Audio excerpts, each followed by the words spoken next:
Good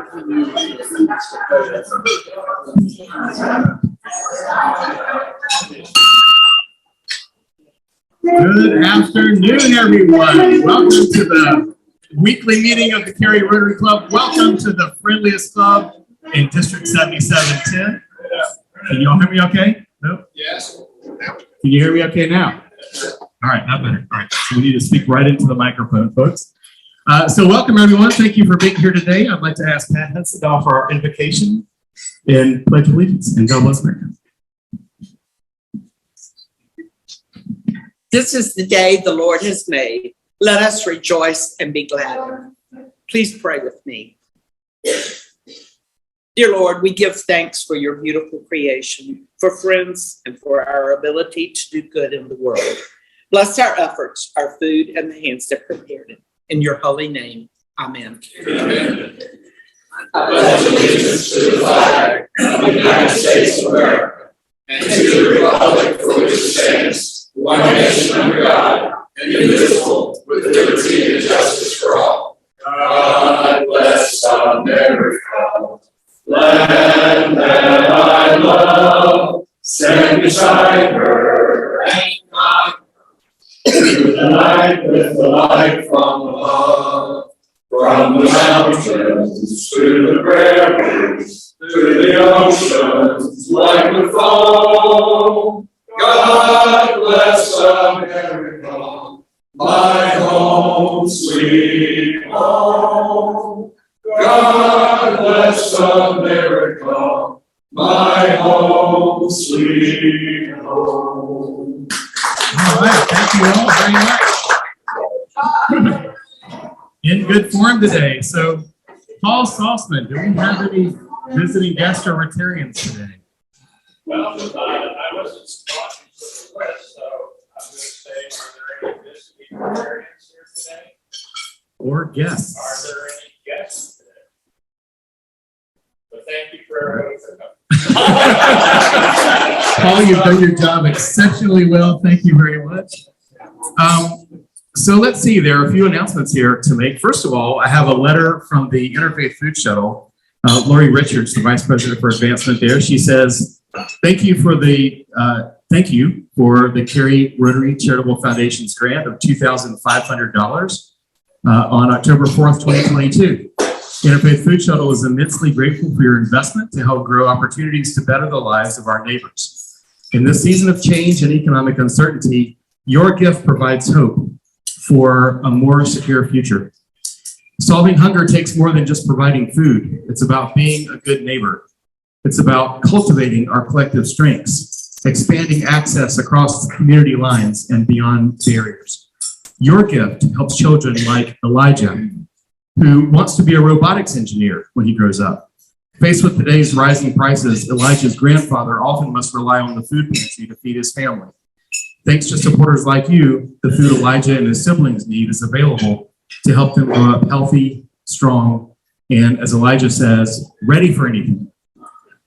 As we move forward together, the Food Shuttle's resolution remains strong to strive to feed, teach, grow, and cultivate a hunger-free community.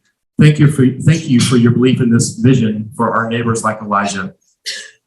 So that's our thank you letter. And I want to thank everyone. This is a reflection of our work through over 20 years now to support hunger relief in our community, both in our community as well as internationally through our chili dinner. And so thank you to the foundation, Scott and Jim and everyone who's on the foundation board for delivering the proceeds from our charitable efforts there. Good job, everybody. Thank you. Speaking of impact, so our club secretary, Paul Weselkevich, cannot be with us because he's supporting the voting efforts right now, but he did ask me to make a brief update with regard to the AquaTabs program that he reported on earlier. So he said that this Monday, 400,000 tablets that we helped purchase will be on their way for an 11-day journey by ship, along with military supplies meant for Ukraine, from the port of Wilmington to Antwerp, Belgium. From there, it will take 3 days for the tablets to reach the city of Lviv in Western Ukraine. They will then go on a 587-mile journey to the Rotary Club of Dnipro City. Thank you for your support. So another great you have a direct impact in providing fresh water for folks in Ukraine. Let's see. Don't see Thomas Bell here, so we'll come back to that later. What is happening tonight? Pints for polio! Pints for polio! And so Renee's going to tell us about our Pints for Polio event. Renee? Yes, thank you. It got here awful quick, but I am so excited. 5:30 tonight at the Cotton House, we are going to be gathering to tell everybody else what all we have done in Rotary International to help eradicate polio. Your cover charge tonight is $9. That will vaccinate 3 children completely for polio. And we'll have free food there. We'll have a cash bar going on. And another exciting thing tonight, we are going to be inducting our Impact members. This is the first of our Impact Club coming in, 11 new people coming in. And that will happen about 5:45, I believe. Our district governor will be there tonight. So come and enjoy the fellowship and just being a part of this night for our club and for Rotary. Family friendly. Family friendly, yes. I don't know if you can bring your dog.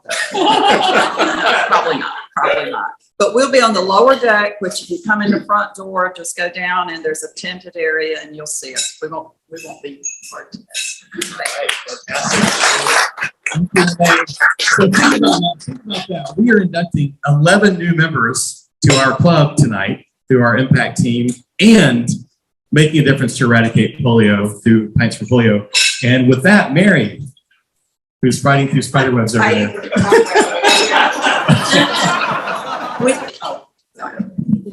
So, is that better? Yeah. Okay. So with the theme of polio, you will find on your tables an opportunity to support our End Polio campaign.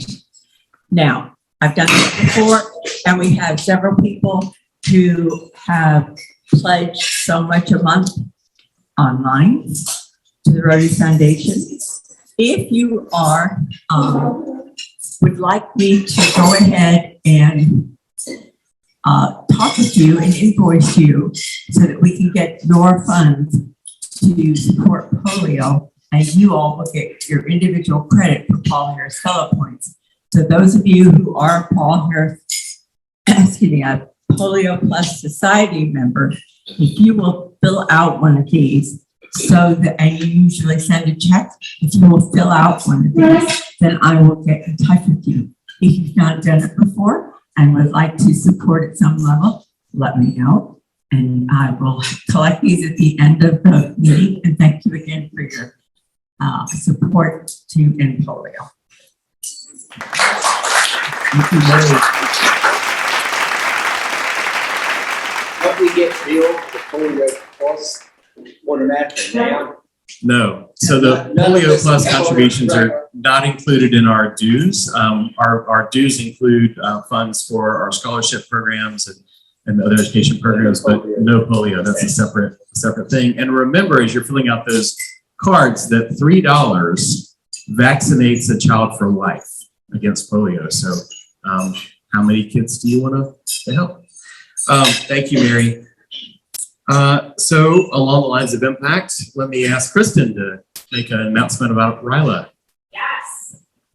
So Rotary Youth Leadership Award Conference is coming up, and that's for our high school juniors. So if you know of any juniors that are interested in developing their leadership skills and needing to support our community, just let me know about an application. We're getting it on the website in the next 24, 48 hours, so it'll be there as well. Applications are due by December 2nd. I'm going to hijack on top of that and do another announcement that I have before. The Reality of Money series that you all have helped out with before, where you go to Green Hook High School and volunteer, is back in action in person. So the first time that we have an opportunity to volunteer is December 14th. So we'll put a link in the newsletter that Rod sends out. So if you want to sign up, you can just sign up. If you don't like Sign Up Genius, just text me or grab me or whatever, and I'll get you signed up for that. That's it. All right, fantastic. Thank you, Kristen. All right, and on the topic of signing up, there is a sign-up sheet on your tables. We're still looking for volunteers. We have 13 people already registered to deliver the junior achievement. It's being passed around, actually. Actually, John, there's a sheet right in front of you. You'll start that around. So we have 13 people who are already signed up to deliver the junior achievement It's My Future curriculum to middle school students at Dillard Drive Middle School on December 5th. Now we're looking for a total of about 30, so we're almost halfway there.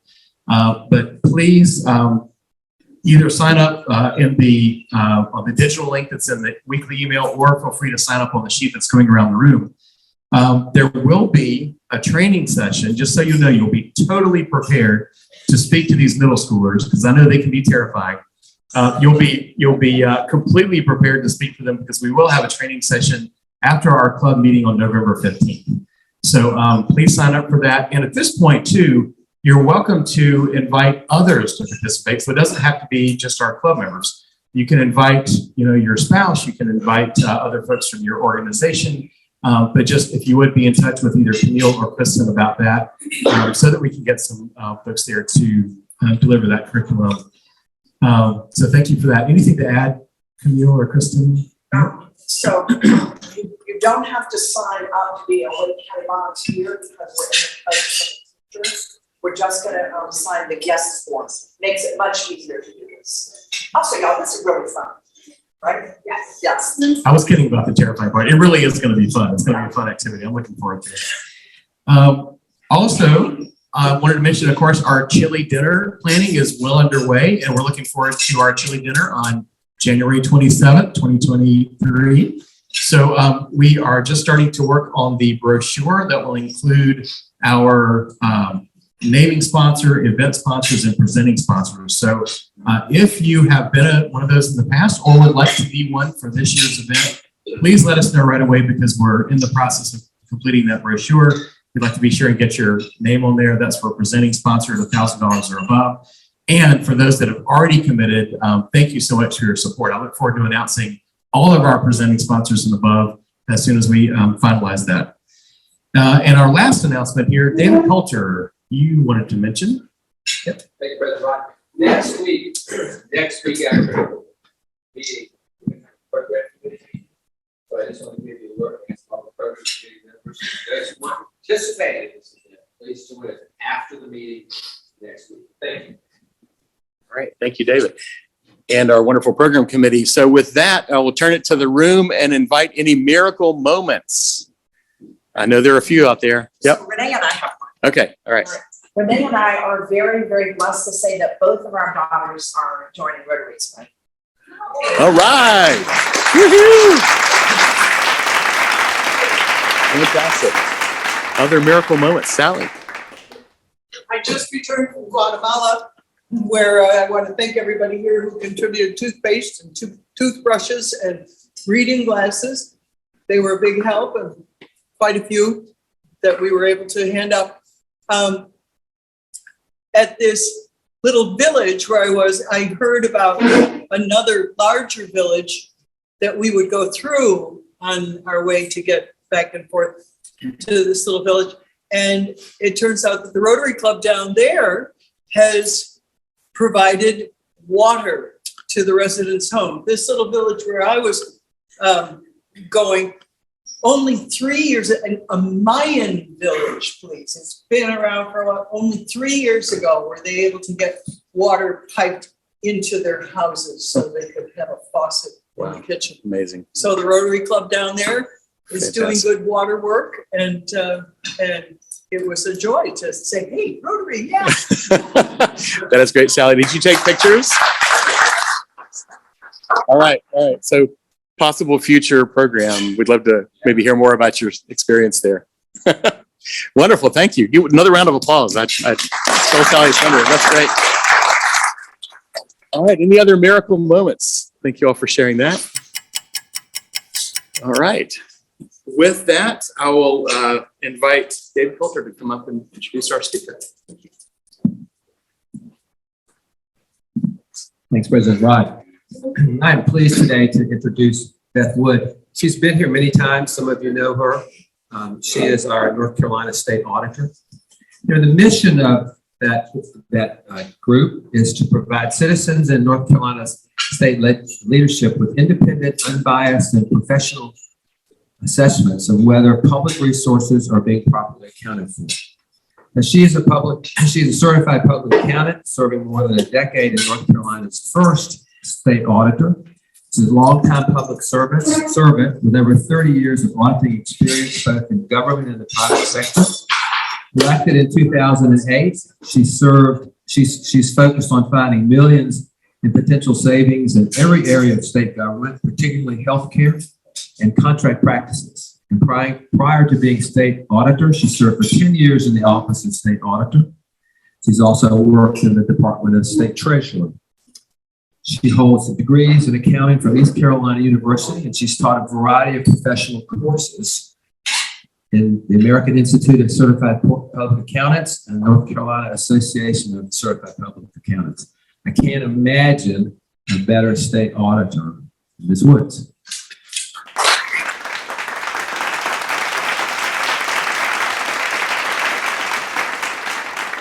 Thank you, David, and thank you so much for allowing me to be back to talk with you. This is, I think, my second time. I was here last in 2018. For those of you that have not heard me before, I'm going to run through just a little bit about what the State Auditor's Office does, who we are, who we do it to, and get rid of some of the sort of misconceptions about the State Auditor's Office. And I'm going to concentrate on a couple audits that we've done since I saw you last. So the number's still around $46 billion. $46 billion is what the state government is spending every year. This money is still being provided by each and every one of us. $13 billion in state income taxes that's paid into Raleigh to run our state government. $8 billion in sales tax, $2 billion in gas tax, $1 billion in corporate tax for anybody that's running their own business, $21 billion of federal income taxes that we've paid. It's gone to Washington, D.C. with federal income taxes from every other state. And then those monies are allocated back to states across the nation in the form of grants, Medicaid, insurance for those who can't afford it, food stamps, money to pave our highways and build bridges, money for student financial aid for our students in our universities and our community colleges. So $46 billion, and the State Auditor's Office is still the only eyes and ears that you have on how the money's being reported, how it's being recorded, and more importantly, is anybody wasting our tax dollars? We're auditing state government, Department of Transportation, Department of Health and Human Services, Department of Public Instruction. We're auditing still the 16 universities plus UNC Hospital plus the School of Math and Science. We are auditing 58 community colleges, 29 one year, 29 the next, so they're on an every other year rotation, and 100 clerks of court. We audit 25 a year. They're on a 4-year rotation. With the State Auditor's Office, people believe every time they hear the word audit that I have found every dollar that's gone missing, every employee that cheated on their timesheet, every dollar that's not in the right bucket, and that is simply not true. We perform different types of audits with different objectives. And the one that I think that is most important to you and I are those that are looking for wasteful spending or programs that are not running like they should to serve our citizens. So that's what I want to talk about today are a couple of performance audits that we've done. I think you'll find them interesting as well as be able to relate to them in some manner or another. So the first one we had was an audit, it was a performance audit. This is where we're looking for the wasteful spending or programs that aren't being run like they should. So we went to the Division of Employment Security. It is a division within the Department of Commerce. And it is the Division of Commerce that pays unemployment claims, okay? So during COVID, the state auditor's office, we're getting tons of emails and phone calls. I can't get my unemployment check. I have lost my job. My mortgage is coming due. I'm running through my savings. My car payment's due. I can't feed my family, and I cannot get my unemployment check. And a lot of times, a lot of things are automated. You call and it's, click this button and hit that button and hit that button. Or you go online and you got to run through all these steps to get what you need. So I thought, I'm getting all these phone calls. I'm going to check it out. So I got the information. One of the people that called my office was my niece in law. And I thought, I'm going to run through everything she did. Because she said, when I call, it immediately throws me off the line. And I punched everything I was supposed to. But as soon as I get where I think I need to be, I get thrown off the line. It gets shut down. I'm hung up on. And so I called the Secretary of Commerce and I said, Tony, this is what I hear is going on. He said, oh, I know about that. He said, it's a broadband width problem. And it's the telephone company's problem because all these people are calling and the system can only handle so many phone calls. So it kicks you out. I'm like, okay. But again, I took her information, her number, her social security, everything, and I walked through all the steps. And so I had to put this in, then click this and hit this button. And then I had to put something else in and hit this button. And I kept doing it. And I got where I thought I needed to be.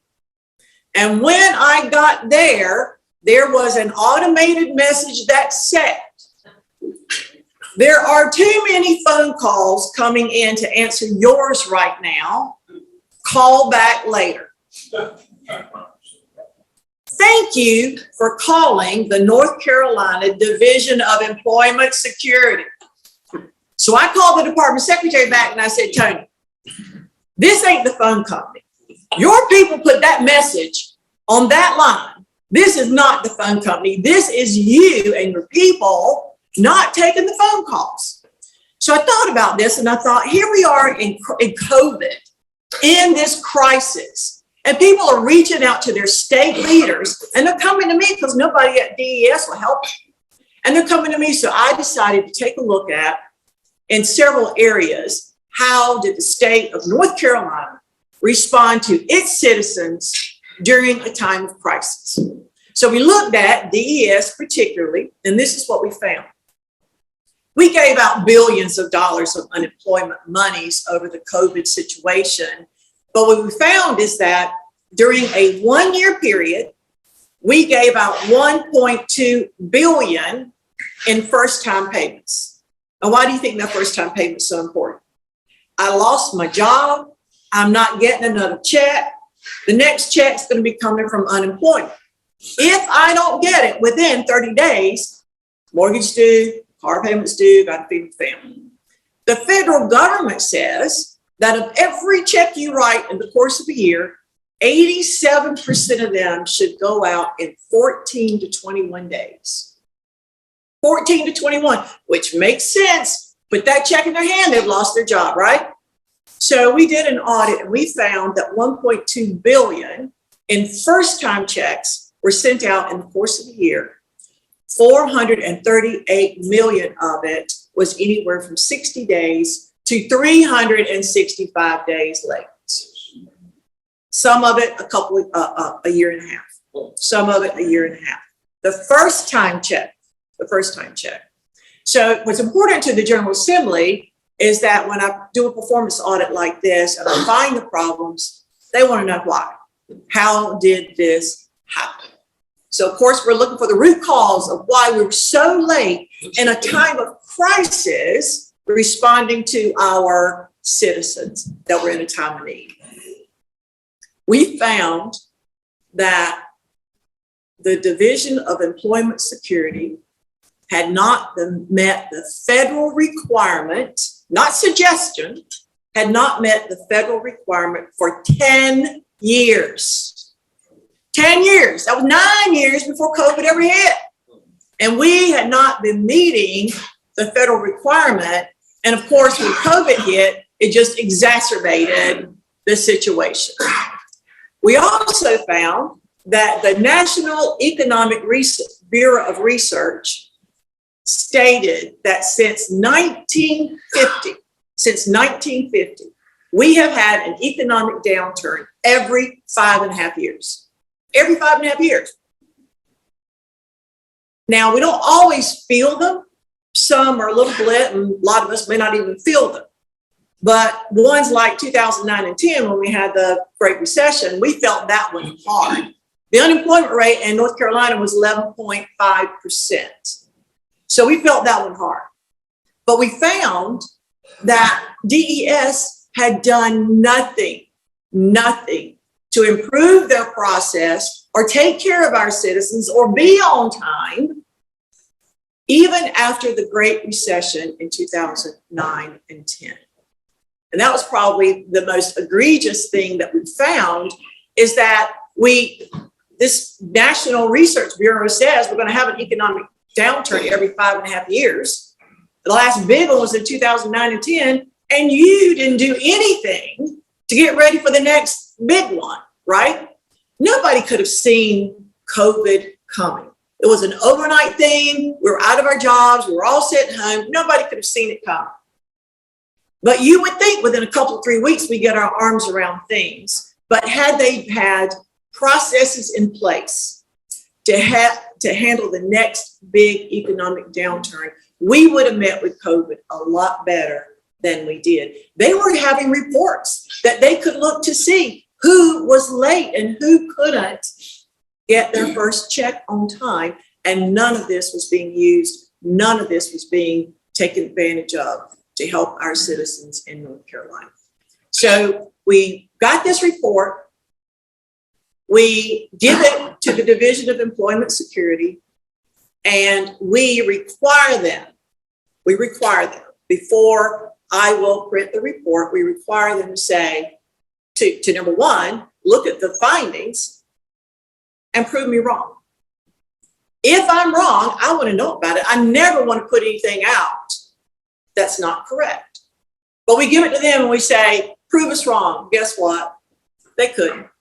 So we're right. All right, so we're right. Now I want to see what you're going to do to fix these problems. I want to know when you're going to have them fixed. And I want to know who's going to be responsible if they don't get fixed. And we put this in our report at the back in the agency's response. So guess what? Our General Assembly and our governor have a plan of correction with dates, times, people, corrective actions to count on and hold this agency accountable. We put this in place when I became state auditor, that not only do you have to agree with my findings or prove me wrong, you must put a corrective action plan in place, when it's going to be done, who's going to be held accountable, so that the General Assembly and our government can go back and track the progress of these problems. The other audit report I will talk to you about that directly affected so many of us and will for years. I had heard, well, I knew since 2008, the Department of Public Instruction had a virtual public school in place.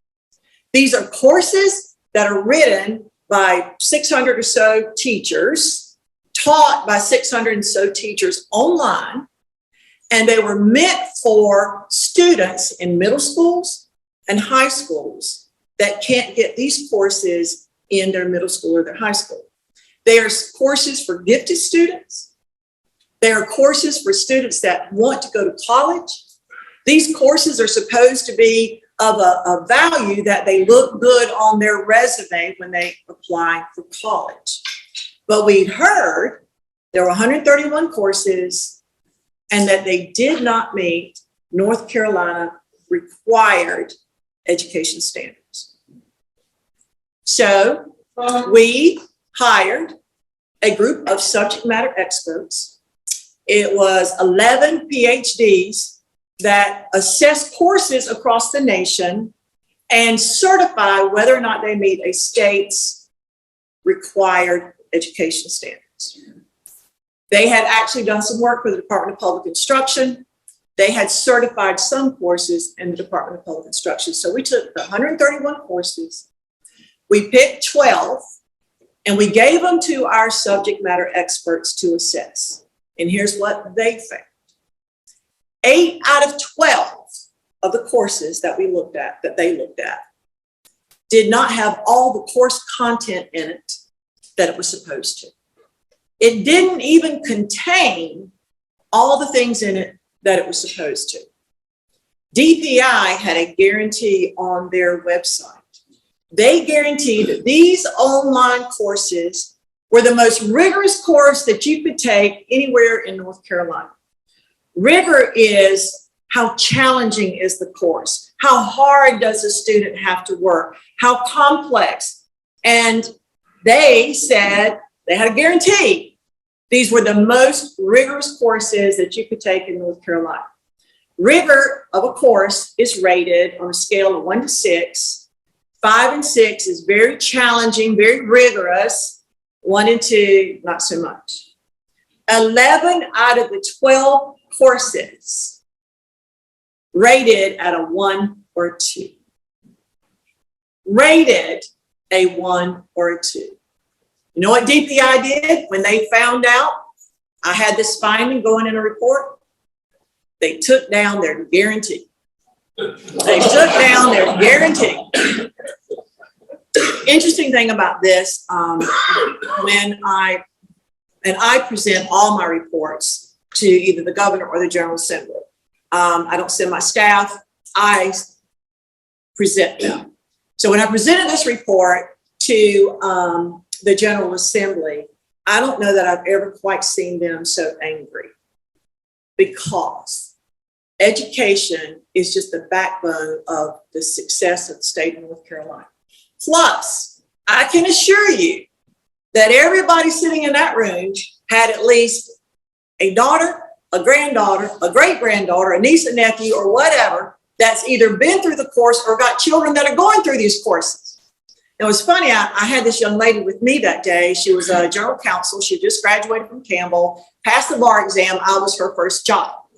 And we got on the elevator. She hadn't said anything. We got on the elevator. She said, you know, she said, I took 3 of those online courses that you looked at. She said, and I thought I was the boss because I aced her. Now she's come to realize they didn't even meet the education standards. They weren't rigorous as the advertisement was. But the General Assembly, before we left that day, charged the EPI with taking all 131 courses, sending them to the experts to assess them and get them certified that they met North Carolina required education standards. And I'll remind you, this program has been in existence since 2008, and we just did this audit in 2020. So for years, students have been relying on these courses, gifted kids that want to go to college, been relying on these courses, and they didn't even meet North Carolina education standards. The other thing I would tell you that the State Auditor's Office has gotten really busy at since I saw you last is local governments, cities and counties particularly, are required to get an annual financial statement audit every year. And we have had a run on a lot of the smaller cities just not getting an audit. The law says you have to have an audit every year, but they just haven't been getting an audit. We have had a ton of allegations from citizens or other council members or board of commissioners who are saying that the commissioners or the county manager or the town manager or the finance officer is misappropriating their assets or their monies. We just published an audit report, it's probably been 8-9 months ago, on the town of Spring Lake.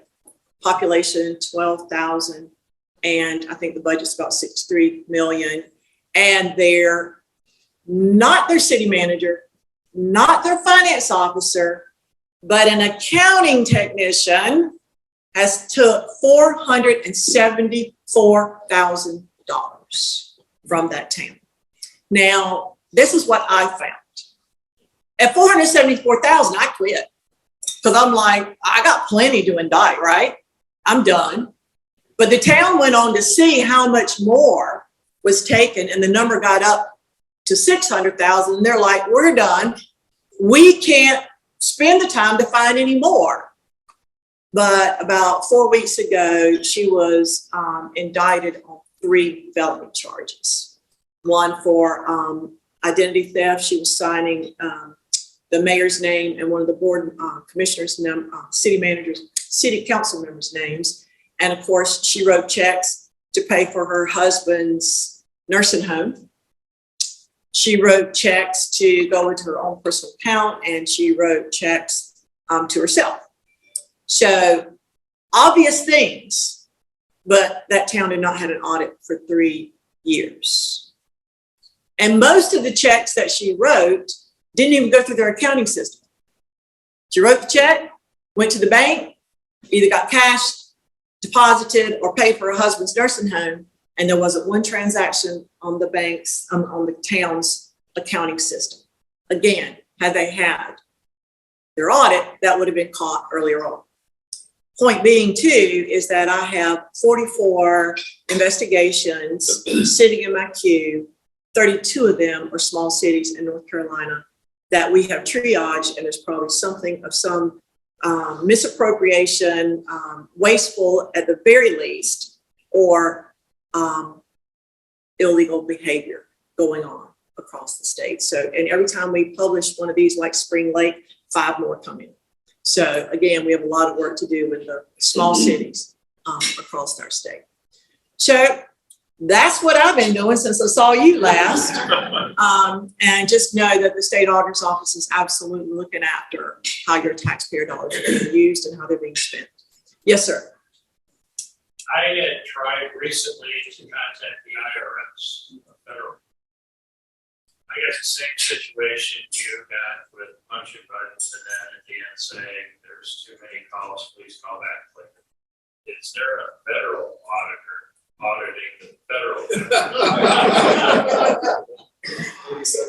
They don't even prepare, the state of North Carolina prepares financial statements that speak to the financial health of the state of North Carolina as a government. Federal government doesn't even have to put those together. They don't have financial statements at the federal government level. That's a shame. Yes, Ralph? Did anyone get fired in the Unemployment Security Commission resulting from your? Not as a result. Governor Cooper replaced the guy in all of the chaos of people not getting paid and why they weren't getting paid. He replaced him. But we went back to see, and the fact of the matter was they weren't prepared. When we went into the crisis, they were not prepared for a crisis. Because in the Great Recession, unemployment rate was 11.5%. In COVID, it never got higher than 13.4. So the two are comparable from a people out of work perspective. But they didn't do anything to improve their situation from the Great Recession to COVID.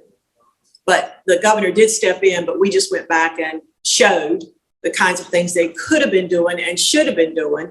And I mean, I don't know, the governor replaced somebody to take care of the immediate problem. Somebody needed to know that they were not on the ball, and we certainly need to be ready for the next economic downturn, because one will be coming. It will be coming. Yes. Here's full disclosure, also CPA public practice. Haven't done an audit in 30 years. Best decisions I ever made. My question is, with these small communities, is it a big part of the problem that the community cannot afford services of CPA firms to do an audit? And I mean, you know, sometimes their budget may be $2,000 for audit. They can't find a firm that'll issue an engagement letter for $2,000. They don't want to do the whole audit. So does the General Assembly provide any resources? If they're not, I mean, there is the problem. They're not getting it because they don't have money to pay for it. Not necessarily. Well, I think some of that's got to be. The books are in such bad shape that it takes forever to do an audit. And back in the day when I was auditing, we would go in and pull their books together, or we'd be there forever. The standards prohibit that now. And it just, they can't afford when the books are in such bad shape. But I'm on the local government commission, and what we're trying to do is get some CPA firms to be the finance officer, if you will, keep the monthly transactions posted, keep the monthly bills paid, keep those posted. And then when you get to the end of the year, pulling that financial statement together and auditing it is a lot less expensive. So we recognize the smaller ones don't have budgets for big audit fees. So we're trying to work with them so that their audit fees will be a lot less. Because when you have to go in there and pull together 12 months worth of bank reconciliations and things not being posted and expenditure bills not being posted that for checks that have been written, that takes a lot of time, and no CPA's got that kind of time for free. I did it, and that's why I'm But, let's follow up point. I mean, you're trying to contract that out to a local CPA.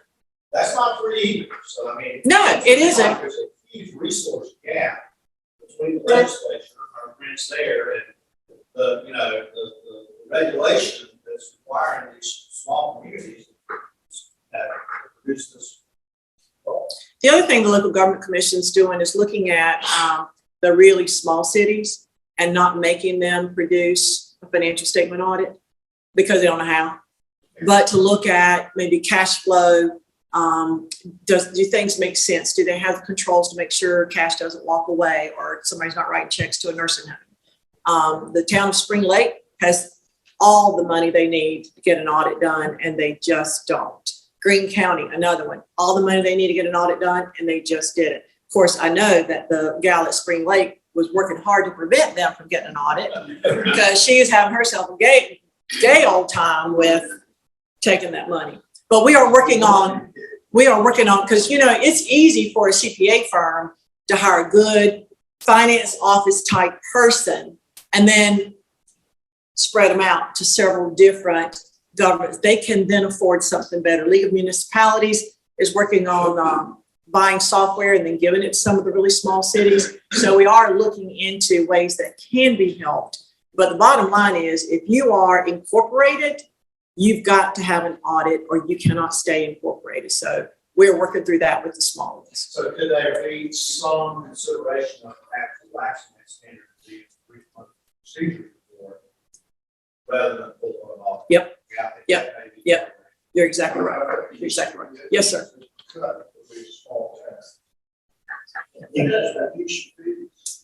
You mentioned triage as a method of deciding what's coming to the top of the stack.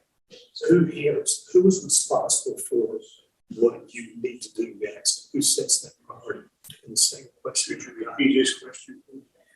Jen was asking me, let me make sure I get this right, that when I talk about we triage these calls that come in on my hotline, when we triage them and decide that we're going to do something with it or that we should do something with it, who handles it next? No, who is responsible for deciding what goes to the top of the stack?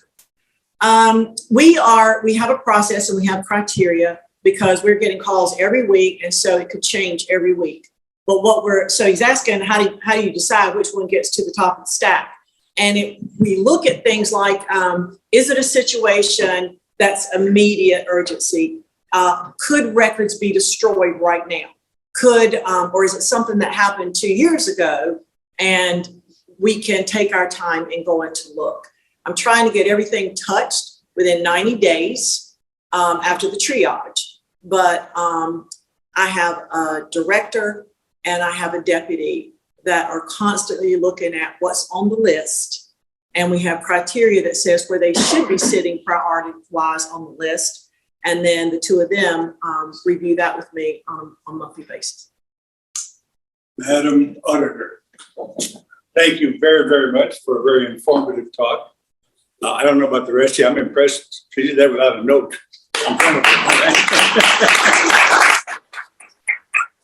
I think you give all of us a little bit better feel for maybe somebody is trying to do something right at the government level. But no, we need more of you. Thank you. And it's not enough to just say thanks. We want to give you something very special. Here's a set of note cards from him by for Jerry. Aw. How By awesome. Jerry Miller. Jerry's Thank a you. charter member of our club. But again, thank you very, very much for what you're doing and what you will do for us. Thank you very much, my pleasure.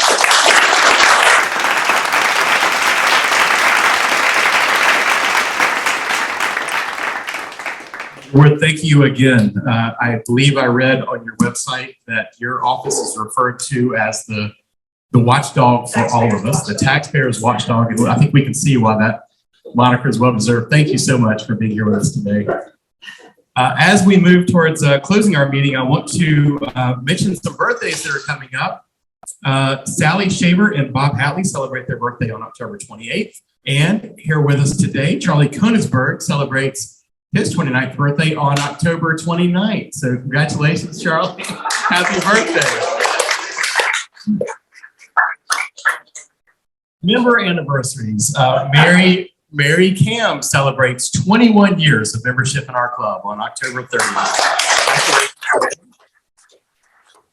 Thank you. And wedding anniversaries on October 27th. Don and Patty Stevenson celebrate 43 years of marriage. So congratulations to them. Next week's program is Phil Campbell, who will be speaking about trends in the nursery business. We're looking forward to that presentation. Our program in 2 weeks, continuing on the theme of eradicating polio, Lynn Carpenter will be speaking to us about the Rotary International Foundation and the Polio Fund. So we look forward to hearing from Lynn, and that presentation again is part of our Rotary Impact Series, where we celebrate the impact that we have as Rotarians and what we're doing as Rotarians around the world. So with that, would like again to thank you, Auditor Wood, for speaking with us today. Want to thank all the club members for supporting today's meeting: Pat Hudson, Paul Sauceman, David Coulter, Tim Mannix, Bob Griffin, as always, for the tech here. Thank you, Bob, and all your support on the membership side. And I'd like to thank Bill Fletcher, who will lead us out in the four-way test. Bill. Please join me in the four-way test for thanks. Is it true? Is it fair to all concerned? Will it build goodwill and better friendships? Will it keep us to all concerned?